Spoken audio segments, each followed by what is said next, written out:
In the last decade and a half, it's become infinitely easier to obtain exactly what you're looking for by way of a couple of keystrokes. The internet has made it all too simple to use a computer to change reality. An abundance of information is merely a search engine away, to the point where it's hard to imagine life as any different. Yet, a generation ago, when the words streaming and torrent were meaningless save for conversations about water, people met face-to-face to conduct software swap parties, trading games, and applications on Sharpie-labeled 5¼ inch floppies.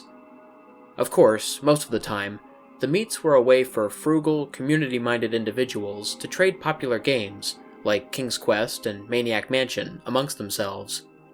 However, a few early programming talents designed their own computer games to share amongst their circle of acquaintances, who in turn would pass them on until, if fun and well-designed enough, an independently developed game had its place in the collection of aficionados across the country.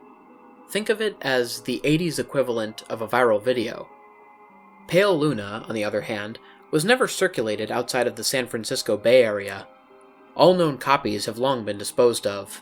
All computers that have ever run the game are now detritus, buried under layers of filth and polystyrene. This fact is attributed to a number of rather abstruse design choices made by its programmer. Pale Luna was a text adventure in the vein of Zork and the Lurking Horror, at a time when said genre was swiftly going out of fashion. Upon booting up the program, the player was presented with an almost completely blank screen, except for the text, "You are in a dark room. Moonlight shines through the window. There is gold in the corner, along with a shovel and a rope. There is a door to the east. Command?" So began the game that one writer for a long out-of-print fanzine decried as enigmatic, nonsensical, and completely unplayable. As the only commands that the game would accept were pick up gold, pick up shovel, pick up rope, open door, and go east, the player was soon presented with the following. Reap your reward. Pale Luna smiles at you. You are in a forest. There are paths to the north, west, and east. Command? What quickly infuriated the few who've played the game was the confusing and buggy nature of the second screen onward. Only one of the directional decisions would be the correct one. For example, on this occasion, a command to go in a direction other than north would lead to the system freezing, requiring the operator to hard reboot the entire computer. Furthermore, any subsequent screens seem to merely repeat the above text, with the difference being only the directions available. Worse still, the standard text adventure commands appeared to be useless.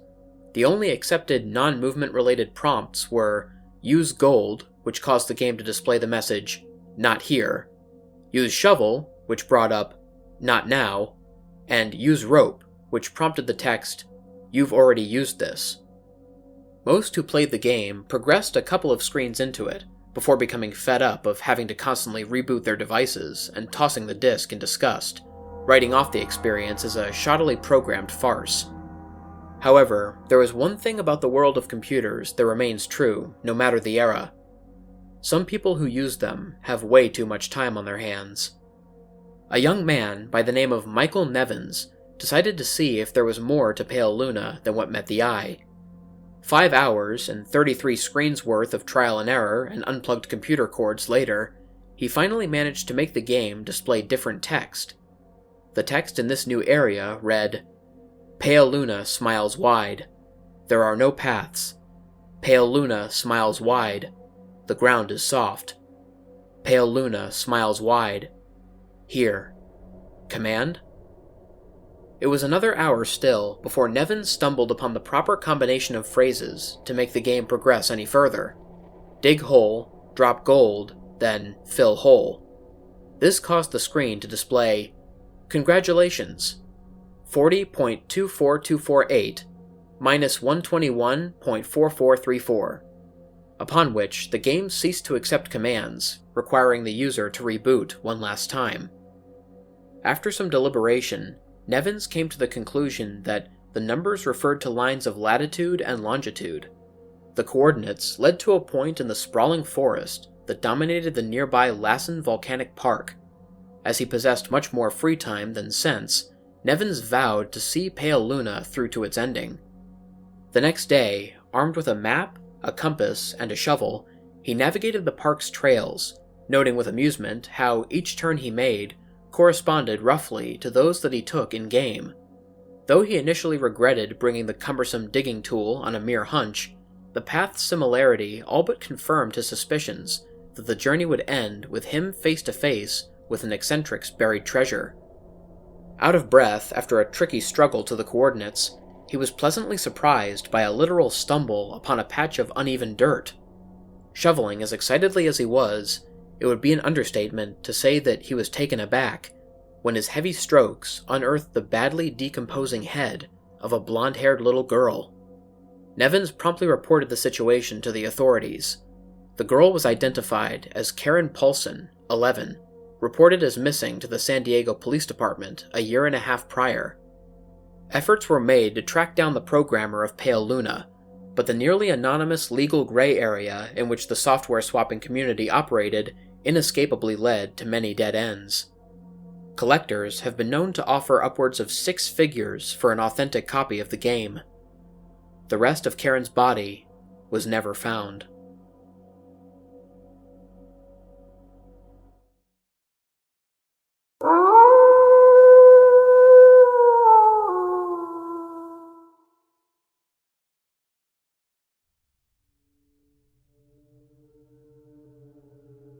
Daniel Keith, a hulking mountain of a man, never said a word after he was hanged. No one reported seeing his ghost either. No strange lights in upper-story windows, and no phantom bells heard upon the winds in Rutherfordton, North Carolina. But the soul of an innocent man cast a long shadow that was seen through the years. Back when corporal punishment was carried out in public, when several innocent men and women were arrested for felonious deeds on less evidence than is today needed to bring a case to trial, no one on the jury hearing the trial of Daniel Keith believed him on November 9, 1880. An 8-year-old girl had been murdered. Her body had been found the previous February. It was the type of brutal murder that caused the citizens' desire for justice to overtake their common sense. She had been beaten several times in succession with a large boulder until no life was left in her frail body. Someone reported seeing Daniel near the child's home on the day of her grisly murder. Witnesses testified he had been drinking that day, and it was enough to send the sheriff, N.E. Walker, over to Dan's home.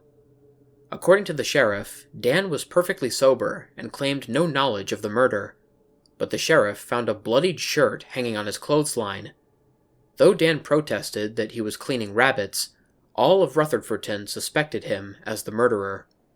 He went quietly with Walker to the courthouse, certain that innocence would be proven.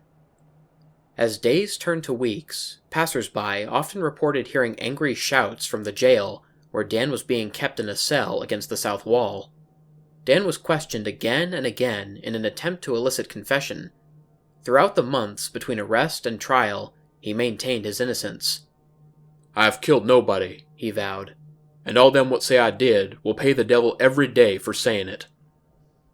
The trial was short. A number of citizens testified against Daniel Keith. A 16-year-old boy swore he heard the little lass scream and that he saw Dan lumbering away from the scene. In the witness chair, Dan's voice as he proclaimed his innocence was said to be heard clearly across the street. The prosecutor informed the jury that Daniel Keith was a monster, a beast. Less than an hour of recess was needed for the jury to decide. Daniel Keith was to be hanged. His last words were, "The soul of an innocent man don't rest." Several townsfolk gathered for the event, but by the end of the hanging, an entirely new subject was the main topic of conversation. A mysterious shadow had appeared on the south wall of the jail. It remained throughout the night and the next day. Several attempts were made to remove it, but it stayed. In 1949, something happened that ended the story of Daniel Keith and the shadow. An 85-year-old man passed away. The only important detail is that he was the 16-year-old boy who had testified against Daniel Keith so long ago. He was the last of those cursed by Big Dan to die. After his passing, the shadow disappeared, never to return.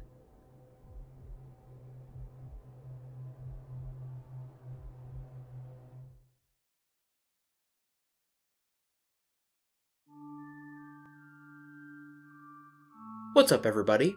Lone Wolf here. I hope you guys enjoyed listening to tonight's video. In case anyone is interested, all of the various elements used in this video, including pictures, music, sound effects, and stories, will be linked in the description below. Anyways, if you guys enjoyed the video, please feel free to like, share, and subscribe if you haven't already. Also, click the bell for notifications so you don't miss a new video.